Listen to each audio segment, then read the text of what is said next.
Hi, this is Krista Moore with The Krista Moore Show. Thanks for joining me today. This show is brought to you by K Coaching, and it's my way of kind of taking you out of the workplace, letting you kick back, put your feet up, and listen to a conversation where you might be able to learn from others' experiences, kind of as a new way to learn from industry experts or thought leaders. So I love doing my show every Wednesday at 2 o'clock. And one of the best things about the show is that I get to kind of pick who I want to interview. And there's a lady that I'm really anxious for you all to meet. Her name is Pam Maxson. Pam, are you there? And she is a author, she's a coach, you're a lot of things.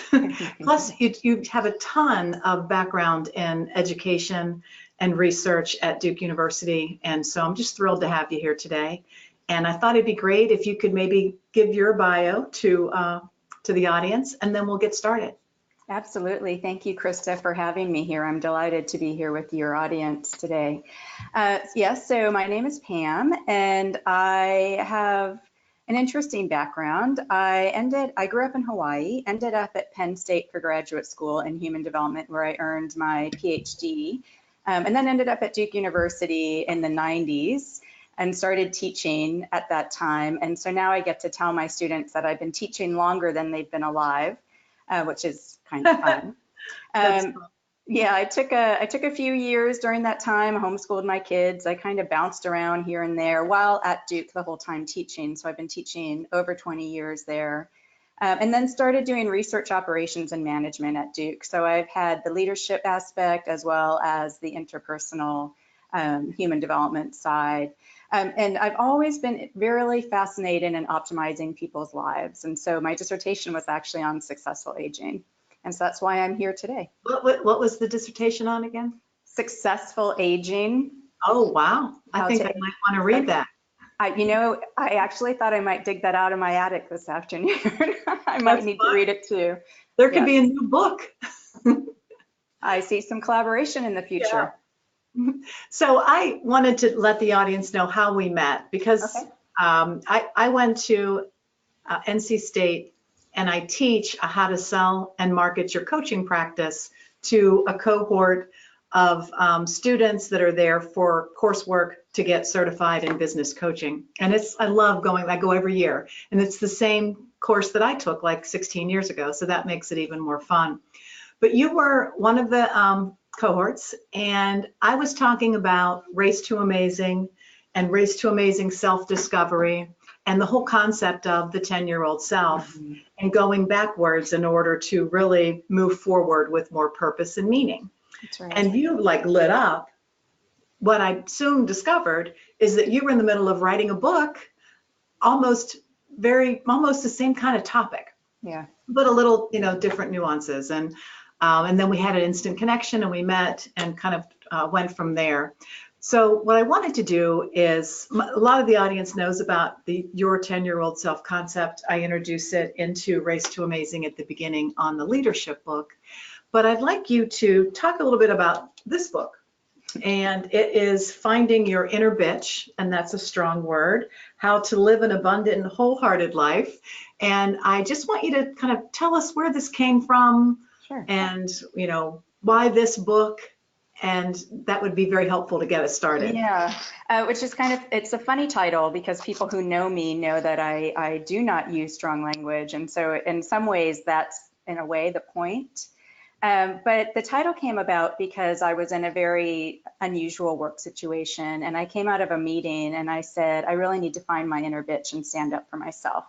And at that moment, I realized that I had messages, I had a purpose, I had a story inside of me that was hidden and that I needed to tell it. And that's when I knew that that's what the title was going to be.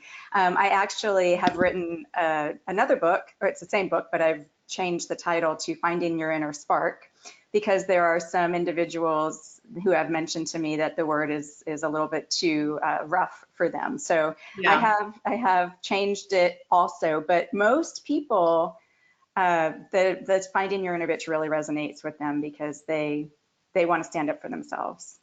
That's great. So tell me, like, what is the inner bitch? And this isn't just a female thing, I No, don't no, no, absolutely not. In fact, think. I've had many men read it, and it's fun. I've had some men come to me and say, "Yeah, my inner bitch is alive and well now," and I love that. I love that. The inner bitch is the true you. It's the one who's willing to stand up for yourself. It's the one who can interpret what you want amidst all the noise from external forces, as well as from what I call the noisy roommate. Others call the inner critic. So That it's little voice in your head, so to speak. Yeah, and to me, the inner bitch is the voice in your heart Okay. as opposed to the one in your head. Sometimes you have to get out of the head. Yeah, I love that. Great. Yeah, So when you were writing the book, I felt like when I heard your story, you got that book done really quickly, I like did. unusually Yeah. fast for actually authoring a book. So you were very disciplined in that. So it must have really been pouring out of your heart. Why don't you kind of tell us a little bit about this process that you teach and that you're actually living yourself? hmm Sure. So there are basically 5 steps, and they're all outlined in the book, both books, as the case is. And the whole idea is to find that inner bitch and then kind of let her out. And so the 5 steps are discover, excavate, release, nurture, and celebrate. And And I was going to say, I'd love to kind of dive into each of those a little bit. But before we get there, I remember you saying something to me, kind of comparing passion mm, causes paralysis. And a lot of people might be going through life trying to find their passion. right. And so you see it differently than that. Tell me kind of the difference maybe between passion and purpose.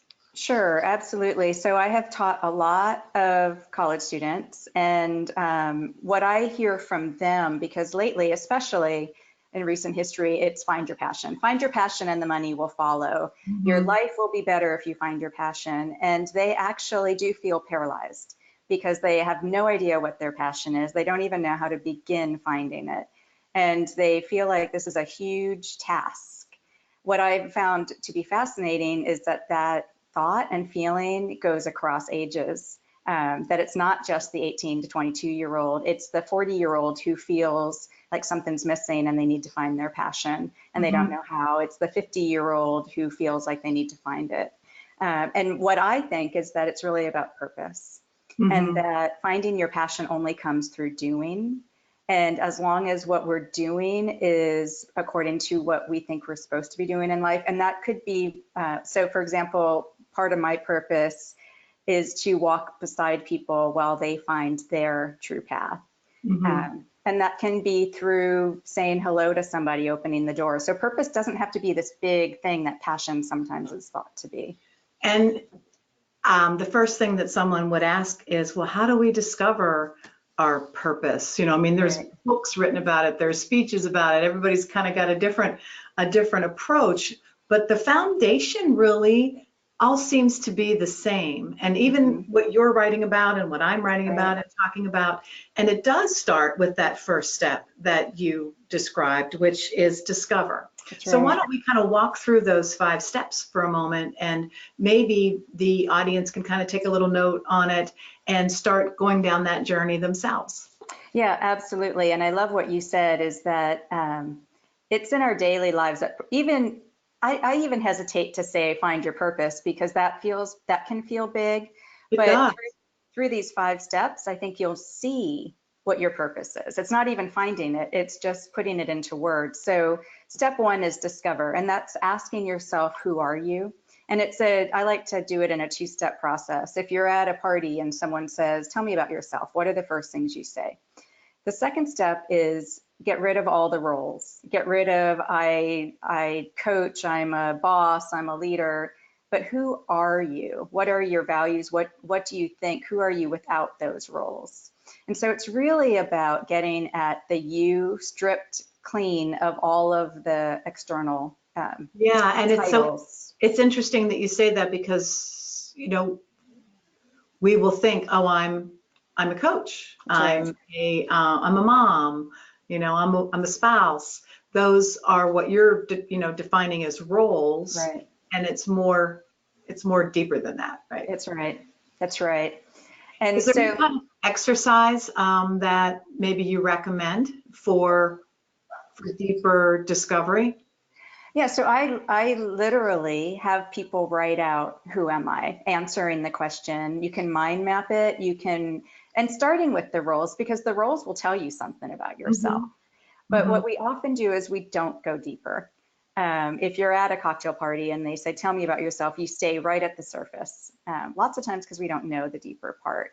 So Yes. the discovery part is about, maybe mapping out how you've gotten to where you are, looking at all the things that have happened to you, because everything that has happened to us makes us who we are right now.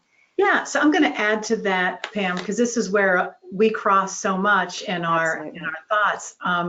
So the next Race to Amazing book that I'm writing now is Race to Amazing Self-Discovery. Mm-hmm. And it's about how to find and discover your 10-year-old self and how that can put you on the fast track to your future. That's right. And the whole discovery process is going back to when you were at that age, when it was, before peer pressure and social influence, and trying to recall what you loved, what you were great at, what did before everyone told you what you should be doing. Right. And then the second step is what you're referring to is kind of like that mapping. We call it a lifeline. I think you call it something similar. So highs and lows and decisions that you made. And so kind of 10 on. And then the third step is looking at that and saying, okay, what's the commonalities here? Where can I connect the dots? What event took me in a different direction? What lessons have I learned? I mean, all those things. So it's not easy, and it is Right. an intense process of self-discovery, but it takes time, right? It does. It does. And it leads directly into excavation, which Hmm. it's hard for me to talk about one without the other, because when I talk about excavation, I literally do mean excavating that, in your case, the 10-year-old self, in my case, the inner bitch or inner spark, from all those stories that we've been living with or from the external noise. And Hmm. by you can do that by looking at that, what I call life path, Yeah. as one way, right? You can also spend some time thinking about what are the decisions that we make and why, and that can help us understand some of the stories that we have. Hmm. Like, for example, one of my stories is I have to always be achieving. Um, and we all have stories from various things, and many of them are good, but understanding what they are is important. So excavation goes hand in hand with discovery, because excavation is uncovering the you that you've discovered. Yeah, that's great. I like that word too, in Yeah. terms of how you're describing it as part of the process. And then I Yeah. think third is release. Is that That's third? right. It's release. And just excavation for just a second, I literally think of the visual of a shovel, right? Or removing the rubble. Releasing is what I would think of as a little bit of practice, because it can be very scary, right? If you begin to realize what you want, you're not going to just go out and become aggressively vocal. So it's finding the safe spaces where you can say what you want. It's about making the decisions that maybe seem inconsequential, but it's practicing. It's Hmm. learning to be assertive. It's trying out new things where you feel like you are in a safe space. So Yeah, it's and letting it out. I like to think of, when I think of releasing, I'm thinking about just being authentic, being you. Exactly. I posted something on the Chris S. Moore Facebook. It was a picture of a little girl with these big thick glasses, and it said something to the point of, you know, don't care what other people think, or if or change your people. Right. So it's Yes. like, and I always use that saying, be you, not them. And I think that that's when the releasing happens, That's when right. you can be present, you can be real, and it doesn't matter what other people think, That's and right. you're just being your authentic self. That's right. I find through my experience with coaching, especially, that incremental steps are helpful in that process. Hmm. Because then you find when you take a risk, the people who matter, and actually most people don't really care, if you're expressing they want to see the real you. They want to see the real, They absolutely. want to see the authentic me. Yeah. I was just on a call this morning. This just kind of came to mind, and we were talking about a particular individual, and that person kind of lacks confidence, self-assurance, is fearful in his role. And my first thought was, you know what? I use the word imposter. He's not himself. Like Yeah. he's trying to be somebody that he's not, and that's why this is so difficult for him. Yeah, And I exactly. believe that there are a lot of imposters, Absolutely. and consequently unhappy in their role or their position or in life. Right. And whenever you can kind of follow these types of processes, that's when you genuinely can feel more fulfilled, Yeah. more purposeful, and happier. Absolutely. And, when you were talking about that, it made me remember that I do a lot of leadership coaching, and these exercises come up all the time. So this is not just about one part of our life. We are who we are in all of our contexts. Mm-hmm. And so many of these things relate to leadership and the business world. So figuring out how to express yourself, how to accept other people, all of these things are related to all parts of our life. Absolutely. That's so, I mean, we talk a lot about in Race to Amazing about developing your leadership style as well as your management system. Right. And it's the style part that is really how you act and behave and communicate and influence and motivate. And people want to work for authentic leaders. That's right. They do. And then they can be authentic too. It's a beautiful cycle. It is a beautiful cycle. Yeah. And the fourth Nurture. one then is right. The fourth one is nurture. Speaking of the beautiful cycle, because we can nurture one another through that. Nurturing is something that I wish people would do more often. Is self-care. It's recognizing that we have strengths and then using them. It's about taking the time to figure out what you want and what makes you feel good. It's like what you said, find your people, be around other people who also help nurture you. So it's helping that inner part of you realize that, you're good. You're good. Yeah. And that you're taking care of you. That's right. You're worth it. You're the only one you have. Right. I have a picture of my 10-year-old self. It's my fourth grade school picture. And I have it right on my computer in my office. And she gives me a lot of confidence. And she's a constant reminder. But I feel like my role, so to speak, is to nurture her. Yeah. And by nurturing her, I'm taking care of myself. That's right. Kind of a weird thing, but it works for me. So. Well, and I think that it's, I often actually work with people and ask them, what would you say to that child? That scared child, or how would you congratulate him or her? So I don't think that's odd at all. I love that. Yeah, and I think it's important to note at this point of our conversation that whenever you are going backwards or discovering, not everybody has wonderful stories. Yeah. Not just when they were younger, maybe some, tragedy and different things could happen in our adult life. And I think that might be one reason why a lot of people just settle and keep focusing forward instead of going backwards, right? That's right. That's right. And it's more what you were able to overcome, right, or how you were able to kind of deal with that, bad situation or the lessons that you learned along the way. Yeah. Absolutely. I don't know if you remember, I'm sure you do, but I actually, when everyone else went around and said their wonderful 10-year-old stories, I burst into tears, and I was a very unhappy 10-year-old. Yeah. So I've overcome a lot. I want to kind of stage that for a moment. So during the class, and when I'm speaking to this group of coaches and teaching them, I want them to talk about their 10-year-old self and who they were and what they loved, and that's how they introduced themselves. And everybody had these wonderful stories. Then we came to Pam, and it was like, I didn't have such a great 10-year-old story. Yeah. So I know you don't mind sharing a little bit of that, because it is who you are. It's And the it's reason I wrote the book. the reason you wrote the book. It's the reason I've taught for 25 years. It is who I am.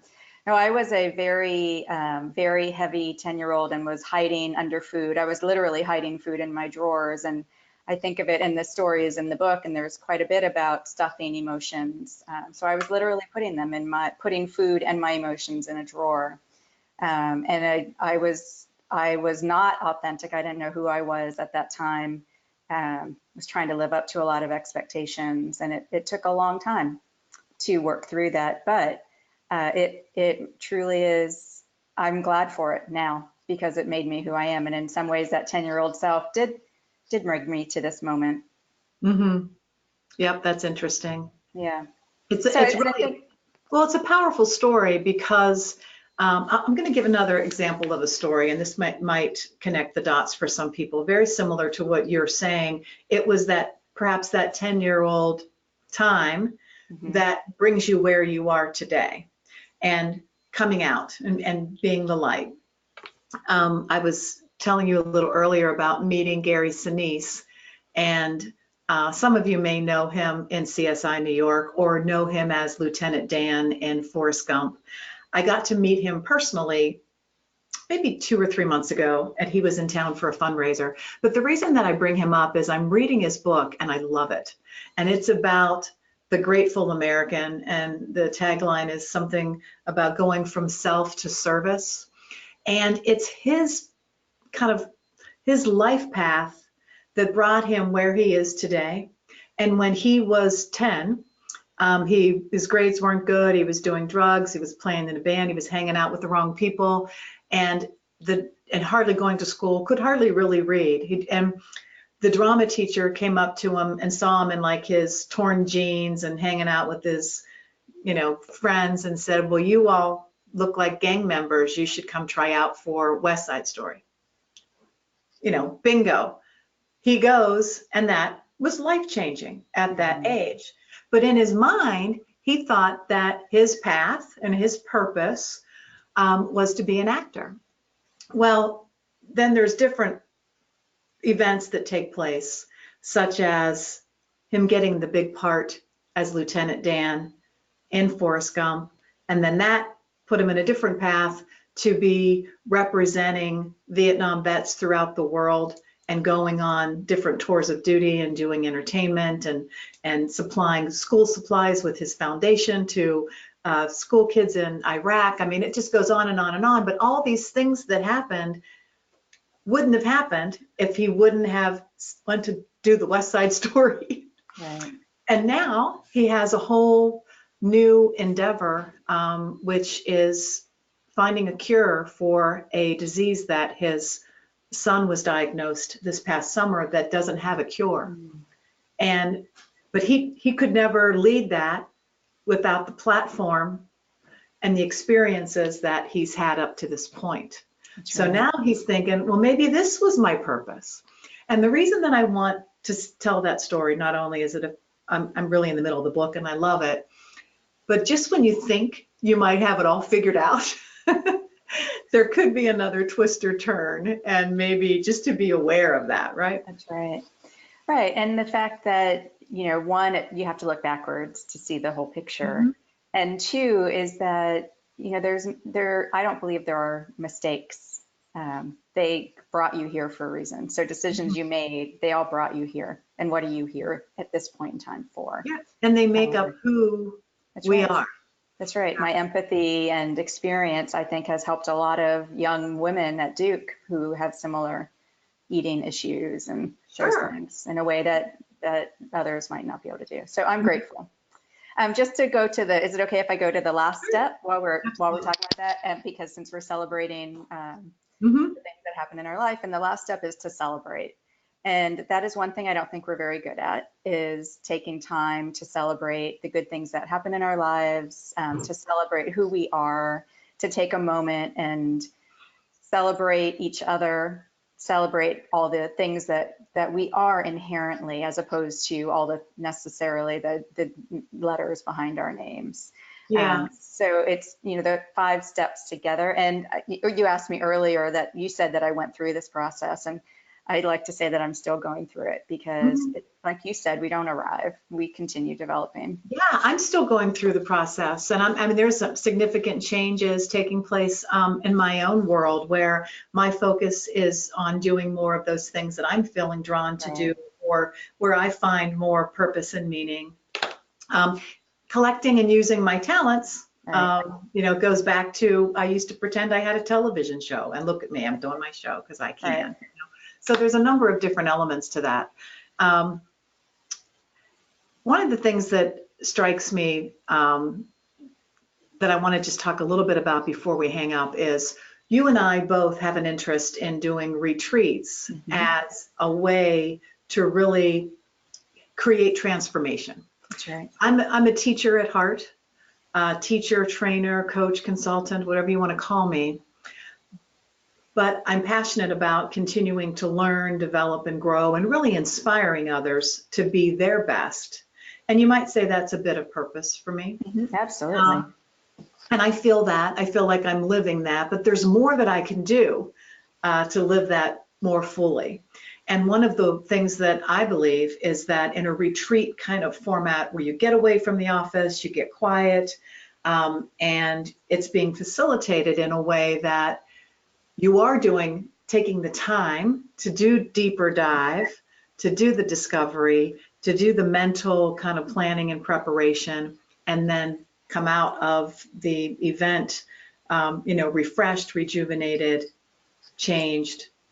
So you and I agree on that. So why don't you tell the audience what we've been talking about and what you decided to do a year or so ago? Sure, I'd love to. So a year, I guess it was a little over 2 years ago, as you recall, I grew up in Hawaii, so I've always wanted to live at the beach, and made that dream come true a couple years ago, but bought a beach house with the purpose of using it as a retreat center. And every house I walked into, I was like, nope, this isn't it. And then walked into the one that Krista and I had fun with at one weekend at, I knew right away that it was it. And so I've been running some retreats called soul searching retreats there. And it's amazing what can happen when you give yourself that time. And so Krista and you and I are collaborating on a retreat for women at this point, where we're bringing our skills and our talents and our desires and purpose together in March. And right now, it's in March, and we are really excited about doing this together. Yeah, so if that's something that anybody's interested in, just shoot us a quick email. We'll make sure that you get kind of like on the pre-launch list.